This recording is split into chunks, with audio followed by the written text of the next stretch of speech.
Okay, can you hear me now? Can you hear me now?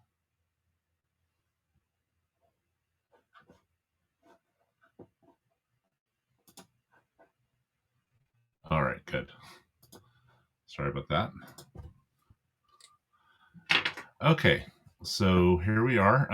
The purposes of this is to typically we go through the system unless we have any questions. This is considered to be an Ask Me Anything type event. So if you have any questions, please feel free to just go ahead and stick them in chat. Does everybody understand? Are we ready to go? Just put a 1 in the chat if you can hear me, and we can get started. SMS bulk auto reply. Okay, we can certainly cover that. 1. Okay, so when you're speaking of SMS bulk auto reply, are you talking about when you send out a bulk message and people are replying to that, or something else? When somebody hits stop, does it automatically? Okay. Okay, so the first things first, let me go ahead and go into the window here. All right, so whenever we're sending any sort of text message, particularly through the automation section, it will, in the workflows, it should be appending the stop instruction. When somebody does reply with stop, it does automatically put them on the text message. Yes, it does automatically remove them from text messaging. However, they will still be open to you for email unless they also unsubscribe to that. So if you go into your contacts, which is here, I don't actually have any loaded here, but if you go into these contacts here, then what will happen is you can see where they've do not disturbed, where they've done these do not disturb. So if they do a text, they will just come off of the text or messages. If they do an unsubscribed email, they'll show up here, or sometimes you'll get a message saying, please unsubscribe me from everything. The system will not automatically take them out of everything, so you'll need to go into the contact record through the conversation to do not disturb here, to just hit do not disturb all channels, and that way they won't receive anything automated. However, they may still receive one-offs. It kind of depends on the circumstances, but the automated systems will take them out automatically. They're doing. So when they reply, everything in the conversation should show up under their contact record. So if you have, I don't have a lot of context loaded into here, but if you have conversations here, all the unread conversations through every channel will show up here. Okay, so what that means is that this is like a quick place to go within your app that has all the conversations that are currently happening, and when people reply, it'll show up there in unreads, and it's also accessible from recents or shared or through their contact record. Okay, does that answer your question? Why don't you punch in a yes if it answers your question on the SMS issue?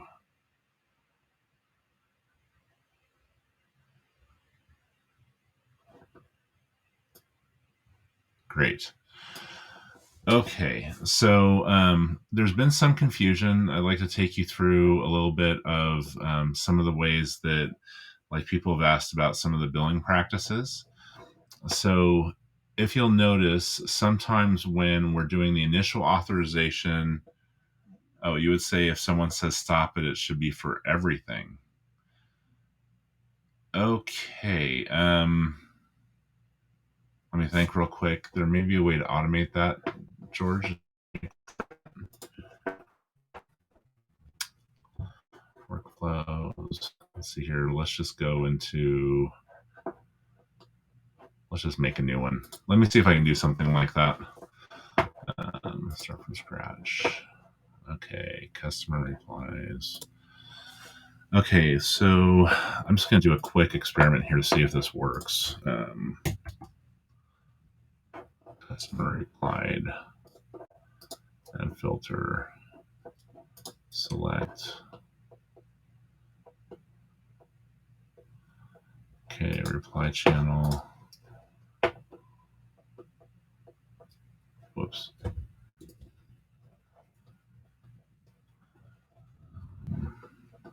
SMS.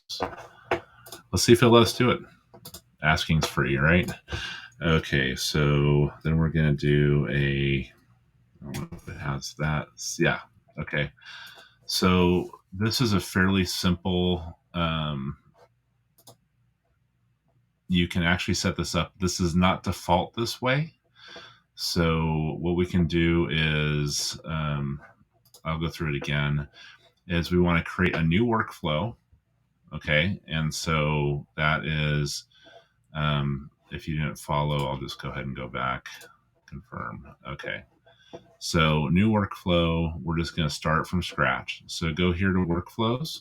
I encourage you to make another folder if you're going to do things like this. Like you can do, like call something like general maintenance. And so that way you kind of keep things organized. And then if we go to here, then we can do create workflow. And then we want to start from scratch. So you click on that and it's create new workflow. Okay, and then I always encourage you to name them. So it's going to be set DND all channels from SMS. And so the first thing we're going to do is customer replied, because that will trigger, if a customer replies to any channel. Okay, and then what I do is I always name these things. So customer replied DND SMS. So that way I know what's going on. Okay, because this will show up in the workflow. And then filters, we're going to want to do reply channel. So this will specify how they reply because it's something specific. And we're going to specify to the SMS. Okay. And select filters. Let's see here. Let's see, customer replied contains phrase.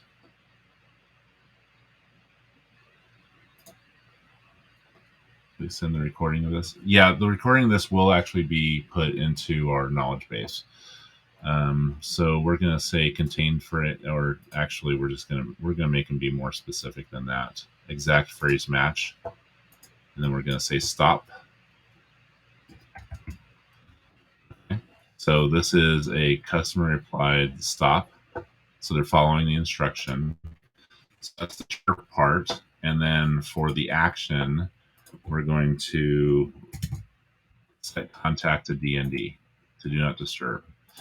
And so in order to do what you're looking for, then we're going to enable DND for all channels, save action, and then we're going to publish and save. So I'm actually not going to publish it because in this case, I'm just doing it as a sample. But once you publish it and save, so that means everybody that responds stop. And we're going to be specific about that because if they're following the instructions, it should work. It will automatically set the entire contact to do not disturb. Okay, so does that answer your question?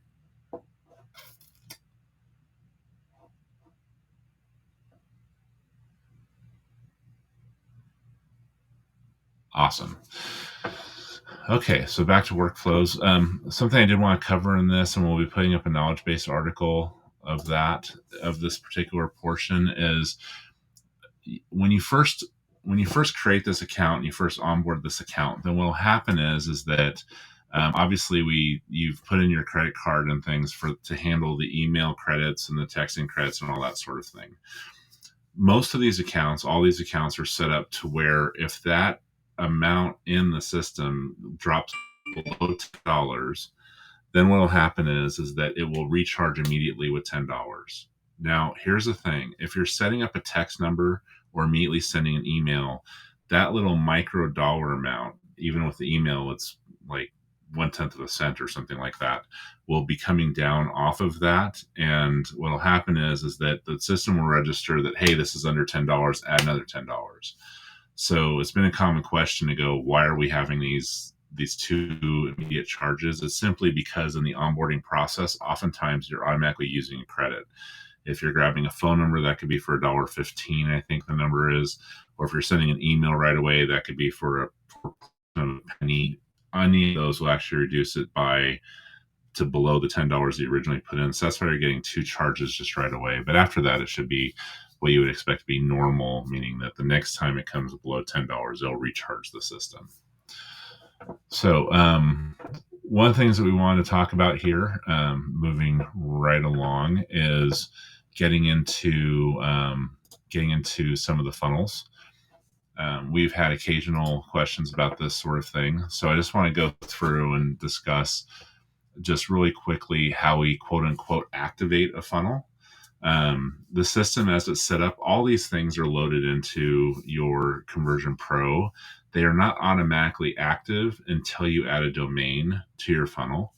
So in order to get this to something you can drive traffic to, either through your social media posts or via ads, Facebook ads or whatever, you need to go ahead and activate the funnel. So I'm going to show you where to look at for that. Let's just say that we are going to use the why you should get a home inspection before you list your home for sale funnel. We want to make sure that once we do that, we go into the settings. And the settings, we must select a domain here in order for it to be active. So as those of you that have followed the onboarding process, I created a domain called it doesn't have to be that hard.com. And the domains are all pointed at pages. Doesn't have to be that hard.com. And your address is now going to be, for this funnel, is going to be pages. It doesn't have to be that hard.com /home-inspection. So that is the full target URL advertising, also what you would be to your media posts and things like that in order to get this funnel activated.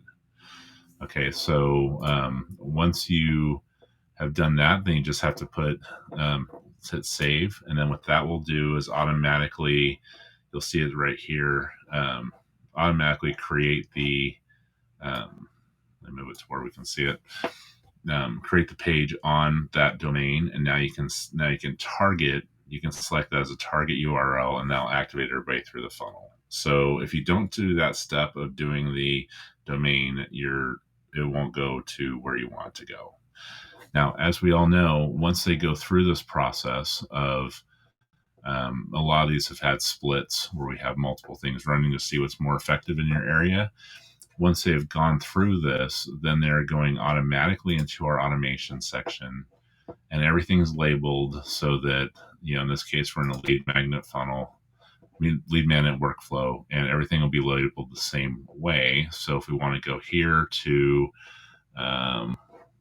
the why you should get a home inspection before you list your home for sale, now we just go into here, and if you want to take a look at these emails, again, if you've done the onboarding process properly, all this stuff is not, this part I'm going into right now isn't necessary. You just want to make sure that it's been published, but it will automatically put all these nice little triggers and events into your workflow, and the contact will be running through the workflow and will start to show up in multiple areas in your app.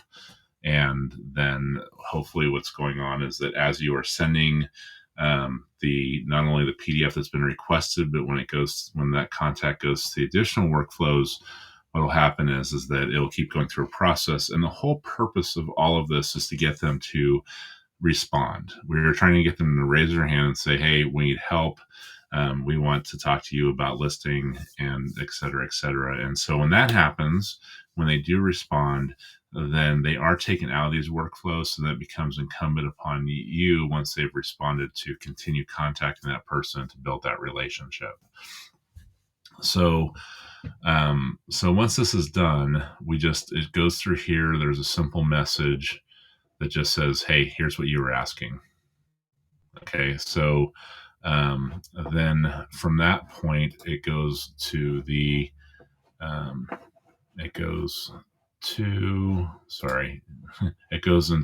prospect follow-up workflows and works through the phase 1 and phase 2. And then, as you can see, if they reply, we take them out of these particular workflows. So let's see questions. You don't have to run an ad. That's actually a good question, George. Do you have to run an ad to get the funnels working? No. You I'm just referring to running an ad in terms of driving traffic. So however you choose to drive traffic to your funnel, it could be a link on your website, it could be social media posts. We've designed these topics around you being able to say post a quick video on the importance of a home inspection and drive people into that funnel.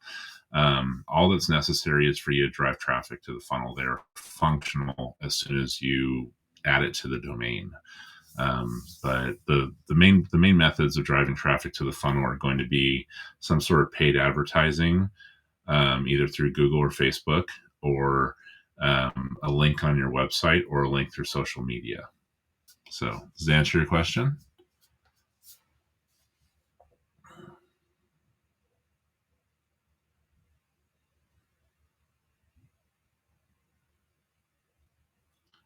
So, one of the things that we encourage you to do is to continue to create content on your website or through social media. These funnels are all designed so that we are basically giving you good topic areas with which to have conversations to start the conversation.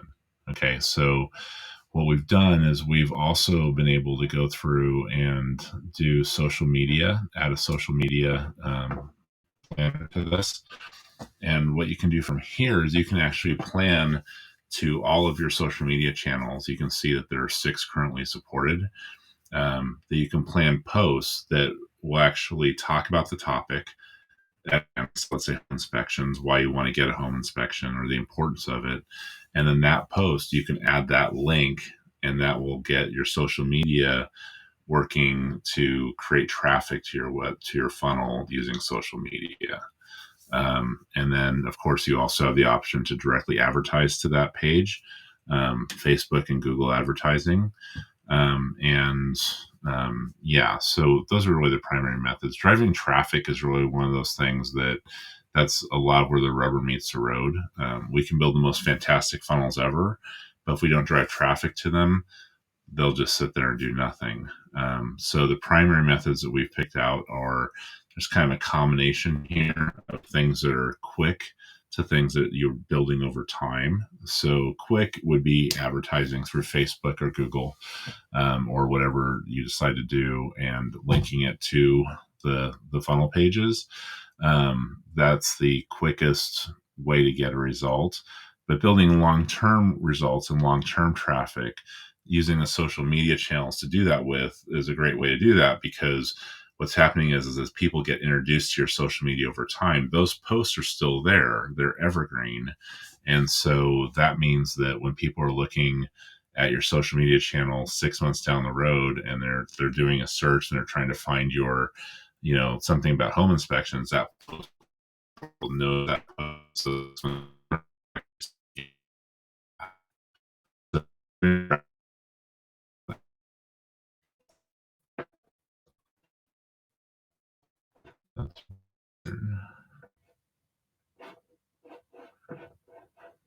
Okay, sorry about the little blip there. So, anyway, do you understand the concept of traffic or what it takes to get these funnels working? Just hit 1 if I've answered the question, please.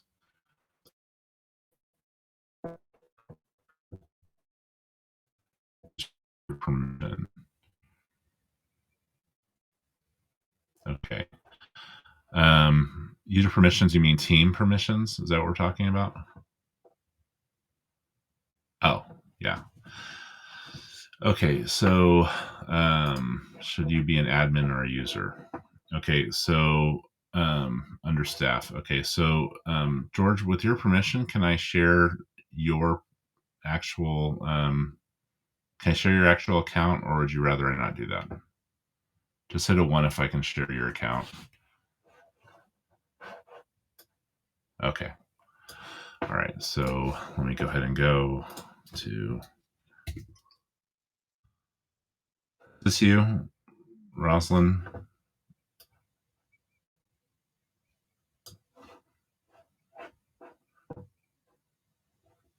Pan Team. I think that's you.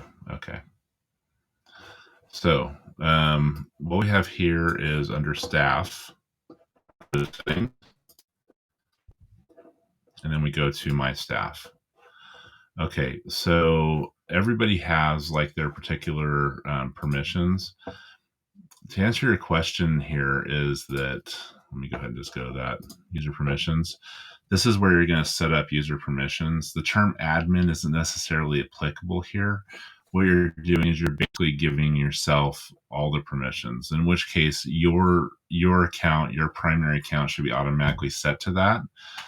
But if you go to your team account, so if you go to somebody else, like let's say this individual, then what you'll see is under permissions here, now you can go through and you can basically change what they can and can't see in this process. So what I would encourage you to do is, you don't really want them messing around in the campaigns and in the workflows.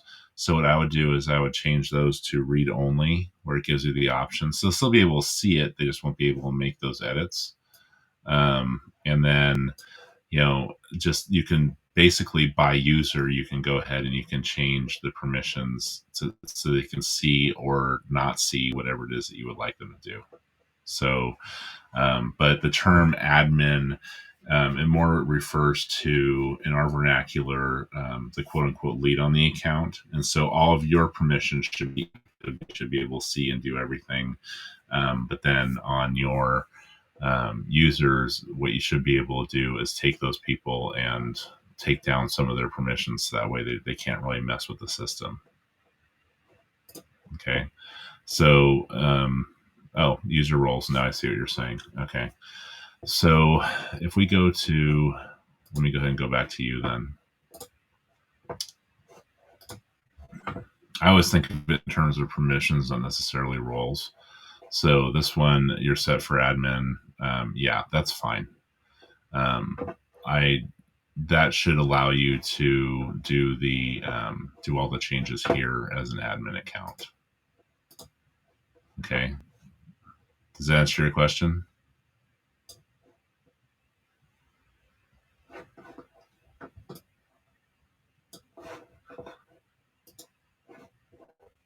Awesome. Okay. So there's some of these little management things that are always going to be a little bit of, as you're getting to know the system, you'll be able to do that. I encourage people to go into the user permissions section and actually really decide what they want to give people access to, because obviously, particularly that read-only thing, because obviously that somebody could, by accident really kind of mess with the works a little bit. And we don't really want that.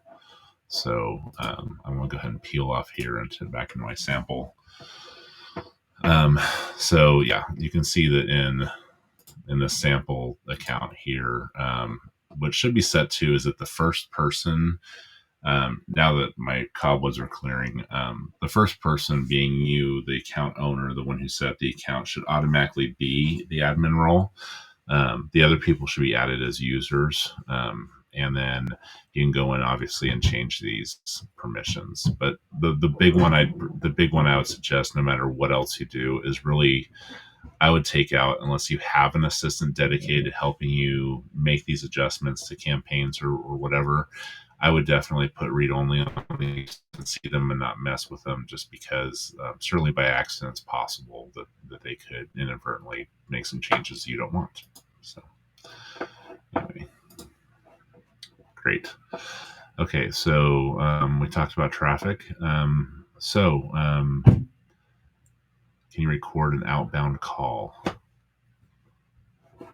You've got some good questions for me today, dude. All right. Let's see here. Conversation. Let me go through this way. Okay. Inbound call, outbound call, contact.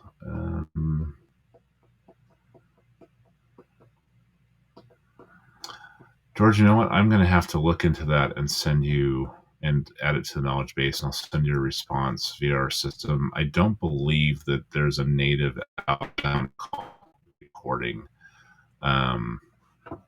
that's in here, but I will definitely look that up. Um, let me do a quick search here real quick, bud.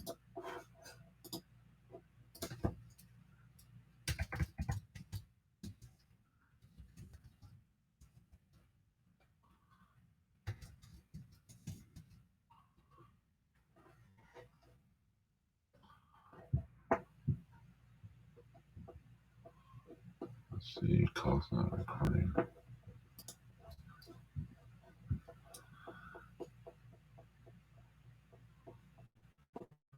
Settings, bottom left, click on phone numbers. Ah.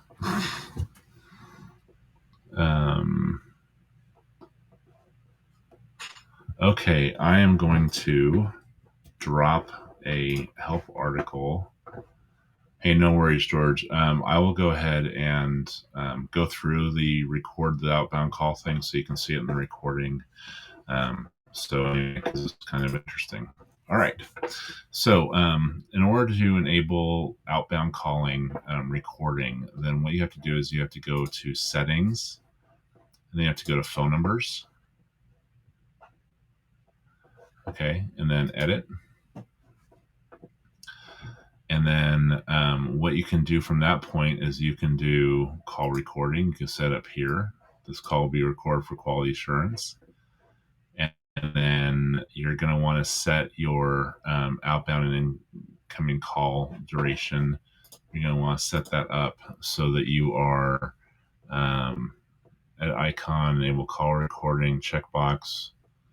And then let's see here, workflow. Okay, so you need to do it, click update, and that will automatically start recording the calls. So simply going to here's the recording message. The people that pick up the phone, they'll get a message saying, as you've heard countless times, if you don't want to, if you are in a state that allows recording, if it's one-sided, then you can delete this message. And what you do is you just put a couple spaces in here and then hit update. If you do that, nothing will play, but please make sure. Okay, so if you're one side, you're covered, but if you're two side, you have to have a message.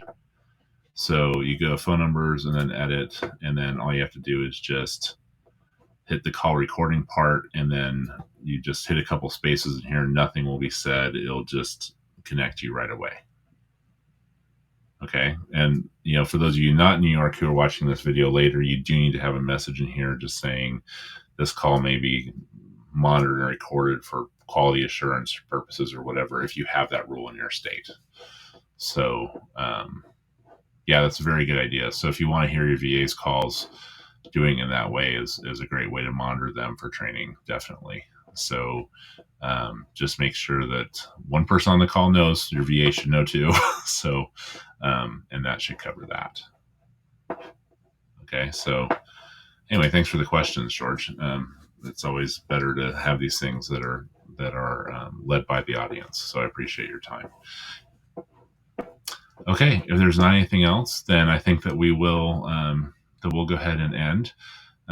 Thank you all for watching this. And if you have any questions, please feel free to reach out. We are developing a new portal for a knowledge base and things like that. It should be out soon. And we'll see you on the flip side. So you guys take care. Bye for now.